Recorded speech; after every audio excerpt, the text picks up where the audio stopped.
नमस्कार, स्वागत है आपका एबीपी गंगा में। मैं अवधेश, आप देख रहे हैं हमारा खास कार्यक्रम विश्लेषण। न शोर शराबा, न हंगामा, सिर्फ खबर और उसकी पूरी पड़ताल। न पक्ष न विपक्ष, सिर्फ आपसे जुड़े मुद्दे और उनके अंदर का हाल, और इसी कोशिश का नाम है विश्लेषण। तो बने रहिए हमारे साथ और देखते रहिए विश्लेषण।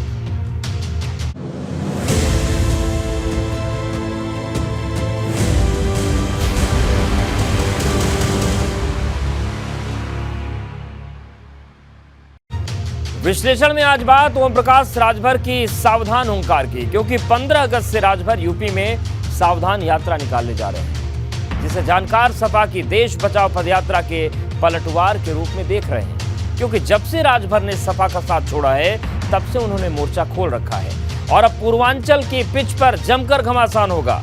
जहां एक तरफ सपा की पदयात्रा होगी तो दूसरी तरफ सुभाषपा की सावधान यात्रा।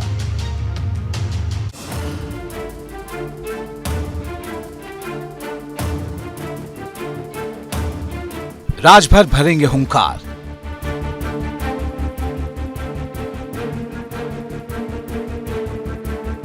पूर्वांचल के पॉलिटिक्स का पारा हाई, खुलकर होगी लड़ाई। 2024 की जंग भले ही अभी 19 महीने दूर हो, लेकिन सियासी जोर आजमाइश अभी से शुरू हो गई है, क्योंकि भाजपा, सपा और कांग्रेस के बाद अब सुभाषपा ने यूपी में सावधान यात्रा निकालने का ऐलान कर दिया है। सुभाषपा की सावधान यात्रा 15 अगस्त के बाद शुरू होगी, जिसका सेंटर पॉइंट वही पूर्वांचल होगा, जिस पर हर राजनीतिक दल की पैनी निगाहें टिकी हैं। खुदे अपने आप में समाधान अपना खोजे, तब समझ में आएगा। समाधान यात्रा लागू करने से नहीं, क्योंकि जब से 2022 के विधानसभा चुनाव के नतीजे आए हैं, पूर्वांचल प्रदेश की पॉलिटिक्स का सबसे बड़ा पावर सेंटर बनकर सामने आया है। अब इसी पूर्वांचल से सुभाषपा अपनी 75 जिलों की सावधान यात्रा शुरू करने वाली है।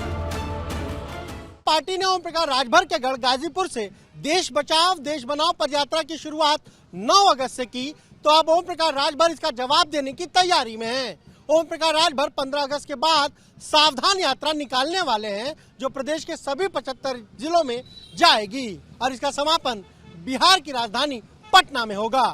हालांकि समाजवादी पार्टी साफ तौर पर कह रही है कि ओम प्रकाश राजभर क्या बीजेपी की नीतियों से लोगों को सावधान करेंगे।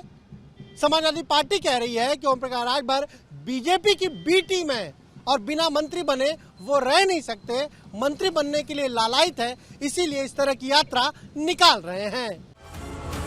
जानकार इसे समाजवादी पार्टी की देश बचाओ पदयात्रा के जवाब के रूप में देख रहे हैं, जिसकी शुरुआत सपा ने 9 अगस्त को उसी गाजीपुर से की थी, जहां कभी लाल पीले गठबंधन की नींव पड़ी थी। क्रांति दिवस के रूप में पूरा हिंदुस्तान मनाता है। 8 अगस्त को रात को बॉम्बे के मैदान में महात्मा गांधी ने अब कहा कि अब इससे अधिक कुछ नहीं कि हमको स्वतंत्र किया जाए, हम आजादी लेके रहेंगे। दरअसल जब से सपा और सुभाषपा का गठबंधन टूटा है, ओम प्रकाश राजभर ने सपा के खिलाफ मोर्चा खोल रखा है, तो समाजवादी पार्टी ने भी सुभाषपा के खिलाफ बिगुल बजा दिया है। वहीं एक सवाल जातीय जनगणना का भी है, जिसकी नेट प्रैक्टिस राजभर ने बिहार में हुए उलटफेर के बाद नीतीश और तेजस्वी की नई सरकार से जातीय जनगणना कराने की मांग के साथ कर दी है। डिप्टी चीफ मिनिस्टर बिहार और चीफ मिनिस्टर माननीय नीतीश जी से कहूंगा कि अब तो आप लोग स्वतंत्र हैं और बिहार से ही शुरू करिए जातिवार जनगणना का ऐलान, और आप लोग मिल करके बिहार में जातिवार जनगणना 6 महीने के अंदर करा करके ये साबित करिए कि हम पिछड़े दलित अल्पसंख्यक को हिस्सा देना चाहते हैं। मतलब एकदम सीधा है, पूर्वांचल को हथियार बनाकर 24 की तैयारी को धार दी जा रही है। लेकिन बड़ा सवाल यह है कि जो सावधान यात्रा राजभर निकालने जा रहे हैं, उसमें क्या उनके निशाने पर सिर्फ समाजवादी पार्टी होगी या फिर भाजपा भी होगी? क्योंकि जब से सपा और सुभाषपा का साथ छूटा है, राजभर का झुकाव भाजपा की तरफ दिखता रहा है। Bureau report, ABP Ganga. और अब बात तिरंगे पर सियासी संग्राम की, क्योंकि एक तरफ सपा से लेकर भाजपा तिरंगा यात्रा निकाल रहे हैं, वहीं अखिलेश यादव ने तिरंगा यात्रा में एक वीडियो ट्वीट किया है। इस पर सूबे की सियासत गर्मा गई है, क्योंकि जो वीडियो ट्वीट हुआ है उसमें दो पक्ष आपस में लड़ रहे हैं। ये वीडियो एक दिन पहले का है जब भाजपा ने कानपुर में तिरंगा यात्रा निकाली थी, लेकिन जैसे ही अखिलेश ने इसे दंगे वाली बात कही, भाजपा ने पलटवार करते हुए मोर्चा खोल दिया। अब दोनों तरफ से हमले हो रहे हैं।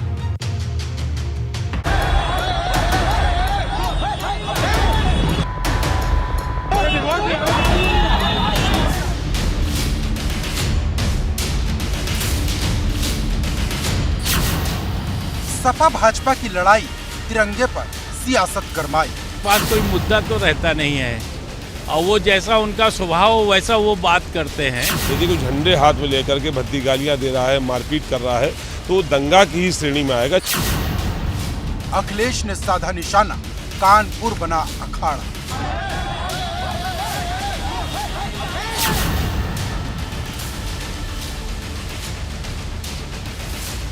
पूरा देश आजादी के अमृत महोत्सव में डूबा है। कोई तिरंगा यात्रा निकाल रहा तो कोई घर घर तिरंगा लगा रहा।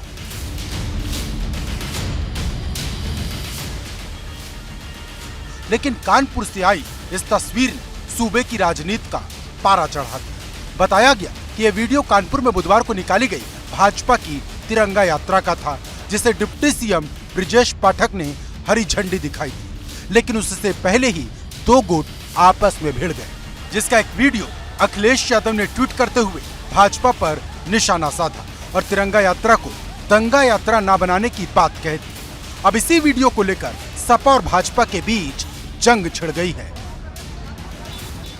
पास कोई मुद्दा तो रहता नहीं है और वो जैसा उनका स्वभाव वैसा वो बात करते हैं। और उन्होंने तो जुडिशियल में भी उनके पिताजी ने हल्ला बोल बोला था। कार्यकर्ता है, थोड़ा भाव में इधर उधर हो गया होगा और निश्चित रूप से राष्ट्र भक्ति के लिए ही काम किया जा रहा है, वो करते रहेंगे हम लोग। बात चश्मे की नहीं है।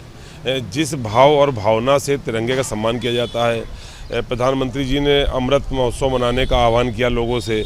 हमारी पार्टी ने भी, चूँकि 75 साल खाली भारतीय जनता पार्टी को आज़ादी मिले नहीं हुआ है, देश को आज़ादी मिले 75 साल हुए, सब लोग उसमें खुश हैं और समारोह मना रहे हैं। हमारी पार्टी ने भी 9 अगस्त से झंडा घर घर लगाने का अभियान प्रारंभ किया, लेकिन अनुशासन के साथ में ये कार्यक्रम किया जाता है। झंडा पहले ही देशभक्ति और अनुशासन का पाठ पढ़ाता है। यदि कोई झंडे हाथ में लेकर के भद्दी गालियाँ दे रहा है, मारपीट कर रहा है, तो वो दंगा की ही श्रेणी में आएगा। चश्मा कोई लगा लो, लेकिन घटना जो होगी वही दिखाई पड़ेगी। तिरंगा यात्रा को लेकर सियासत भी खूब हो रही है। अखिलेश यादव ने भारतीय जनता पार्टी की तिरंगा यात्रा पर एक बार फिर से निशाना साधा है। दरअसल कानपुर में उप मुख्यमंत्री ब्रजेश पाठक तिरंगा यात्रा में सम्मिलित होने के लिए पहुंचे थे और उस दौरान का एक वीडियो वायरल हुआ, जिसमें भारतीय जनता पार्टी के युवा मोर्चा के कार्यकर्ता के दो गुट आपस में ही भिड़ गए। उसी जगह पर मौजूद है जहां का यह वीडियो बताया गया और यहां पर भारतीय जनता पार्टी के कार्यकर्ता आपस में भिड़े और उसके बाद अखिलेश यादव ने इस वीडियो को ट्वीट किया और साफ तौर पर लिखा कि भाजपाइयों से आग्रह है कि वो तिरंगा यात्रा को दंगा यात्रा ना बना दें। दंगा यात्रा पहले भी इस तरीके के जो आरोप है वो अखिलेश यादव के द्वारा भारतीय जनता पार्टी के नेताओं पर लगाए गए हैं और ऐसे में भारतीय जनता पार्टी के नेता काफ़ी ज़्यादा नाराज़ हो गए हैं। भारतीय जनता पार्टी के कानपुर से विधायक सुरेंद्र मैथानी ने साफ तौर पर कहा है कि अखिलेश यादव का जो चश्मा है वो हमेशा दंगा ही देखता है, क्योंकि उनकी सरकारों में दंगे होते आए हैं, तो ऐसे में उनको दंगे की याद आती रहती है। हालांकि ये पहली बार नहीं है जब अखिलेश ने भाजपा की तिरंगा यात्रा पर निशाना साधा हो। उन्होंने एक निशाना जनेश्वर मिश्र की जयंती के मौके पर भी साधा था। जो तिरंगा फहराने का कार्यक्रम चल रहा है, वहीं मैं सावधान करना चाहता हूं। ये भारतीय जनता पार्टी तिरंगा के साथ दंगा भी फैला सकती है। ये तिरंगा यात्रा के साथ साथ समाज में कहीं ऐसी घटना भी करा सकती है जिसमें समाज में दूरियां बन जाएं। उस वक्त भी सियासत खूब गरमाई थी। दरअसल ये पहली बार है जब तिरंगे को लेकर राजनीतिक दलों में जमकर फाइट हो रही। भाजपा तिरंगा यात्रा निकाल रही तो जवाब में सपा भी तिरंगा यात्रा निकाल रही है। इतना ही नहीं, तिरंगे को लेकर कांग्रेस और आम आदमी पार्टी भी रेस में है। लेकिन जो बात अखिलेश यादव ने ट्वीट करके कही है, उससे बड़ा सवाल ये है कि अगर अभी ये हाल है तो 15 अगस्त को क्या होगा। कानपुर से रतीश त्रिवेदी के साथ ब्यूरो रिपोर्ट, एबीपी गंगा। जहां एक तरफ तिरंगे को लेकर सियासत गर्म है, वहीं आजादी के अमृत महोत्सव को लेकर सुरक्षा का अभेद्य घेरा तैयार किया गया है, क्योंकि यूपी के कई शहरों को लेकर अलर्ट जारी किया गया। इसे लेकर प्रशासन ने ऐसा घेरा बनाया कि हर जिले को किले में तब्दील कर दिया गया है, ताकि परिंदा भी पर न मार सके।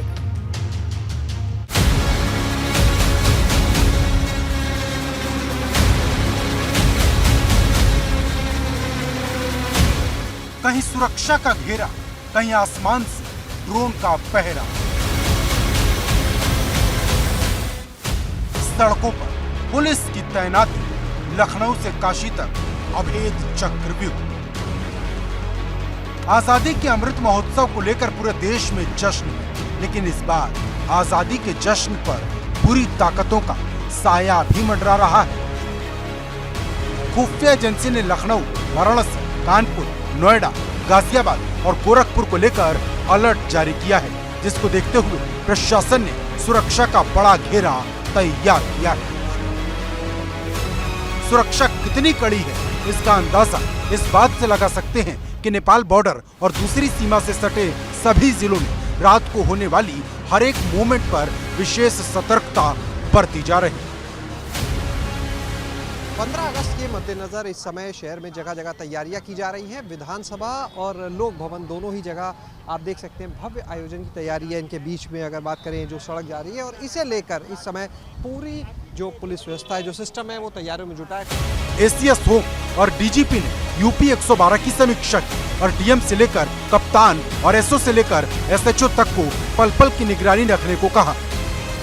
लखनऊ कानपुर हाईवे, दिल्ली मेरठ हाईवे समेत कई एक्सप्रेसवे पर पुलिस की पेट्रोलिंग बढ़ा दी गई है और संवेदनशील जिलों और अहम जगहों पर पीएससी की 150 कंपनी तैनात की गई है।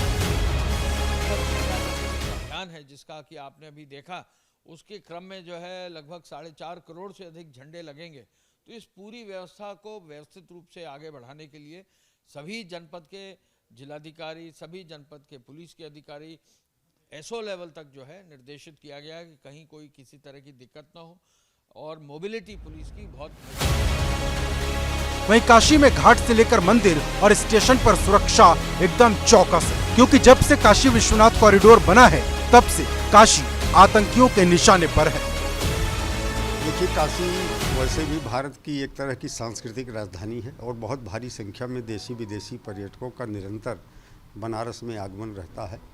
इसको दृष्टिगत रखते हुए, स्वतंत्रता दिवस को ध्यान में रखते हुए वरिष्ठ अधिकारियों के स्तर से लगातार निर्देश हैं, शासन के निर्देश हैं, डीजीपी सर के निर्देश हैं, और जनपदी कमिश्नरेट के स्तर पर सीपी सर ने कड़े निर्देश दिए हैं। मॉनिटरिंग भी उनके स्तर से की जा रही है। हम सभी लोग लगातार जो जनपद के महत्वपूर्ण होटल, धर्मशालाएँ, सराय आदि हैं, इनकी तलाशी, चेकिंग, निगरानी, यहाँ ठहरे हुए लोगों के बारे में जानकारी, रेलवे स्टेशन उसके आसपास की तलाशी, चेकिंग, ताकि किसी प्रकार की कोई अप्रिय घटना न हो। इसके लिए वाराणसी कमिश्नरेट की पुलिस पूरी तरह सजग, सतर्क है और लगातार।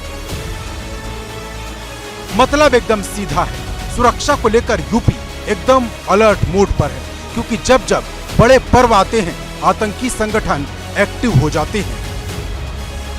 लेकिन यूपी में प्रशासन ऐसा सुरक्षा चक्र तैयार कर रहा है कि परिंदा भी पर नहीं मार पाएगा। लखनऊ से शैलेश अरोड़ा और वाराणसी से नीतीश पांडे के साथ ब्यूरो रिपोर्ट, एबीपी गंगा। और अब बात फ्री रेवड़ी की, उस सियासत की जिसको लेकर भाजपा और आम आदमी पार्टी के बीच जंग छिड़ गई। क्योंकि भाजपा जिसे हानिकारक बता रही है, वही आम आदमी पार्टी उसे कल्याणकारी योजना बता रही है। लेकिन आज सुप्रीम कोर्ट के फ्री रेवड़ी को गंभीर बताते हुए सवाल खड़े करते हुए बड़ी बात कह दी। क्या कहा सुप्रीम कोर्ट ने, ये रिपोर्ट देखिए।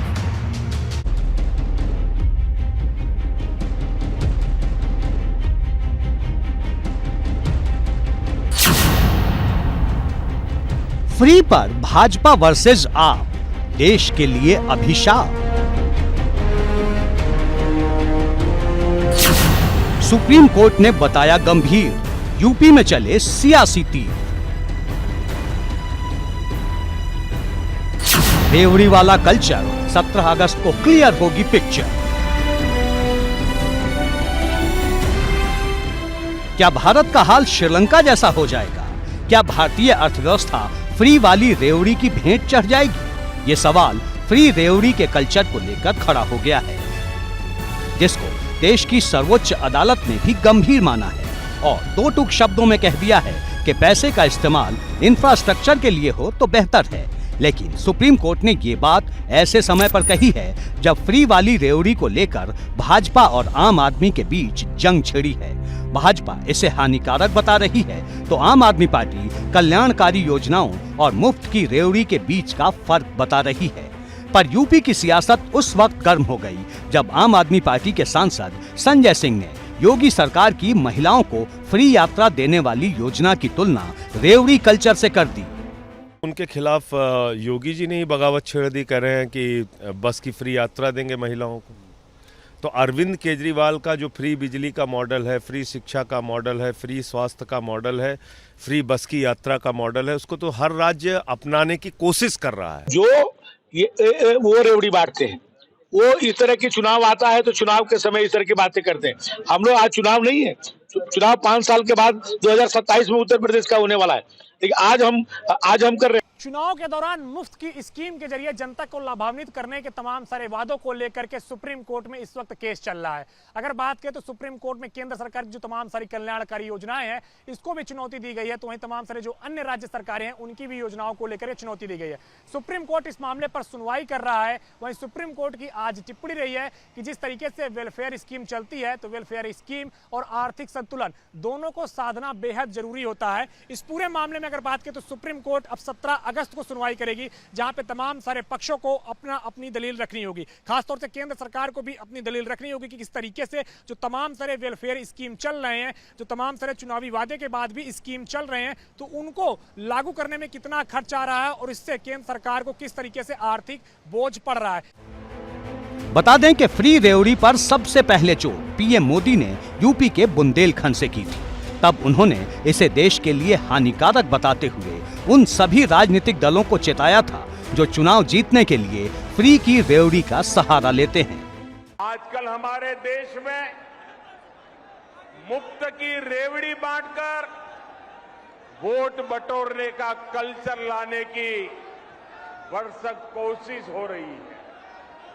ये रेवड़ी कल्चर देश के विकास के लिए बहुत घातक है। इस रेवड़ी कल्चर से देश के लोगों को और खास करके मेरे युवाओं को बहुत सावधान रहने की जरूरत है। दरअसल चुनाव आते ही हर राजनीतिक दल फ्री देने का वादा करता है। ये बात यूपी विधानसभा चुनाव में भी देखने को मिली थी, जब किसी ने फ्री स्कूटी देने का वादा किया तो किसी ने फ्री बिजली देने की बात कही, किसी ने राशन और सिलेंडर के जरिए जनता को रिझाया। लेकिन अब रेवड़ी कल्चर का भविष्य क्या होगा, इसका फैसला सुप्रीम कोर्ट को करना है, जिसकी अगली सुनवाई 17 अगस्त को होनी है।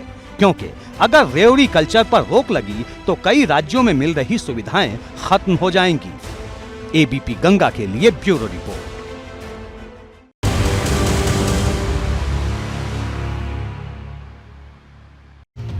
और अब बात आमिर खान की फिल्म लाल सिंह चड्ढा की, जिस पर विरोध शुरू हो रहा और तलवार लटक रही है। लेकिन जब आज फिल्म रिलीज हुई तो यूपी में जगह जगह से विरोध वाली तस्वीर आई। कई हिंदू संगठन ने विरोध किया तो कहीं सनातन सेना विरोध करती नजर आई। हालांकि विरोध के बाद सुरक्षा बढ़ा दी गई है, लेकिन विरोध खत्म होगा, ये बड़ा सवाल।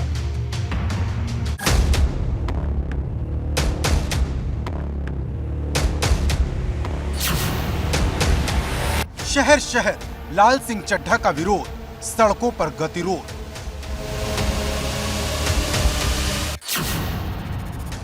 फिल्म के पोस्टर फाड़े, आमिर के खिलाफ जमकर लगे नारे।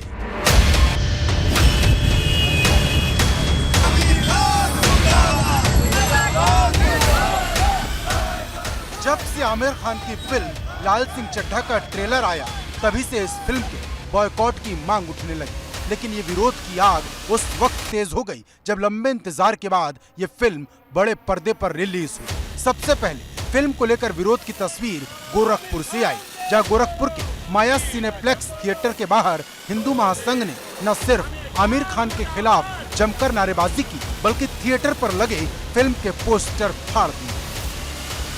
तुम भारत द्रोही हो, तुम भारत माता की लायक नहीं हो, अब तुम भारत में, तुम्हारी पत्नी ने कहा कि मैं भारत के अंदर सुरक्षित नहीं हूं। मैं पूछना चाहता हूं कि अगर तुम भारत के अंदर सुरक्षित नहीं हो तो तुम भारत छोड़ के पाकिस्तान चली जाओ। आमिर खान की बहुप्रतीक्षित फिल्म लाल सिंह चड्ढा आज पूरे देश में रिलीज हुई है और देश में रिलीज होने के साथ ही इस फिल्म पर विवाद भी शुरू हो गया है। यूपी के प्रयागराज और वाराणसी सहित गोरखपुर में भी इस फिल्म को विरोध का सामना करना पड़ा है। विश्व हिंदू महासंघ के कार्यकर्ताओं ने माया सिनेप्लेक्स में लगी इस फिल्म के पोस्टर फाड़कर विरोध जताया है। कहा यह भी जा रहा है कि हर फिल्म को रिलीज होने के पहले फिल्म को पॉपुलर करने के लिए आमिर खान द्वारा पब्लिसिटी स्टंट भी अपनाया जाता है।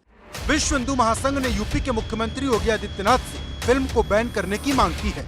वहीं विरोध की दूसरी तस्वीर वाराणसी से आई, जहां सनातन रक्षक सेना ने फिल्म के खिलाफ विरोध किया। हमें लाल सिंह चड्ढा से विरोध नहीं है, हमें आमिर खान से विरोध है, क्योंकि वो हमारे देवी देवताओं का मजाक उड़ाते हैं, हमारे हिंदू धर्म का मजाक उड़ाते हैं। इसलिए हमें उनका बायकॉट करना है और इस फिल्मों को हमें आने वाले बच्चों से सबसे कहना है कि इस फिल्म को ना देखें। आमिर खान हर वर्ष की बात है, हमेशा हमारे सनातन धर्म के बारे में अनाप शनाप बोलते रहते हैं। हमारे हिंदुओं को, हमारे हिंदू देवी देवताओं के बारे में अभद्र टिप्पणी करते हैं। उनकी वाइफ गौरी खान, उनको भारत में दिक्कत होती है, उनको भारत में रहने में डर लगता है। उसके बाद भी ये हमारे अभिनेता बन के हम लोग के बीच आके हम लोग से पैसा कमाते हैं और हमारे ही हिंदू देवी देवताओं के विरुद्ध कार्रवाई करते हैं। इसलिए सनातन रक्षक सेना की संगठन की तरफ से हमारी राष्ट्रीय अध्यक्ष अनुरमा सिंह के आदेश पे हम लोग आज ये विरोध प्रदर्शन शुरू किए हैं। अब फिल्म के विरोध को देखते हुए वाराणसी में सभी मॉल की सुरक्षा बढ़ा दी गई है, लेकिन बड़ा सवाल ये है कि क्या इससे विरोध खत्म हो जाएगा। Bureau report, ABP Ganga. और इस बुलेटिन में फिलहाल